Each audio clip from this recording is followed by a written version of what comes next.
بداية المقطع صلوا على محمد وآل محمد. مثل ما تشوفون هاي تمن هنا سالقة وبوتيتا، وهذا القلاص اللي استخدمته 3 قلاصات تمن وراسين بوتيتا و8 قلاصات مي خليتهن عليهن وشوية ملح وكركم بس. بعد ما هرسته وكملته خليت له خاشوقتين نشا عمود يتماسك، وهاي الحشوة كملتها حضرت الصينية ونشكله على حسب اللي احنا نريده. هاي بعد ما شكلته هنا أنا محضرة مي شوية بالماعون عمود ما يلزق بالإيد. هاي بعد ما شكلتهن كلهن خلصت الكمية تقريبا طلع لي من 3 قلاصات تمن 45 قطعة. وهنا همين حبيت أسوي سمبوسك وأفرزها. حضرت الحشوة والعجينة هي جاهزة، وشوية مي خليت عليها طحين عمود نلزق النهاية مالتها عمود ما تنفتح. أخلي الحشوة مثل ما تشوفون ونلفها ندهنها آخر شي، وهيك لحد ما نخلص الكمية كلها.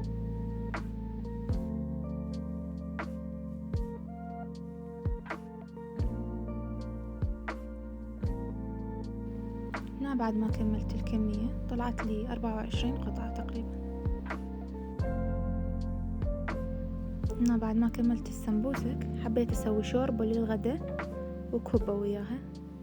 هنا بعد ما سلقت العدس شرخته وضفت شوية شعرية عليه،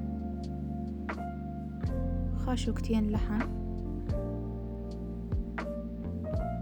وشوية بهارات صفرة، شوية فلفل أسود همينة، مكعب ماجي وشوية لامندوزي وملح.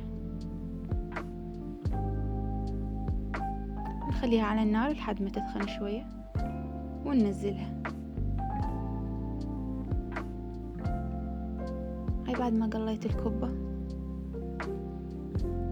كملت الزلاطة والشوربة، وهذا غدانا يكون. سهمكم العافية وسمعوا صوت القرمشة مالتها.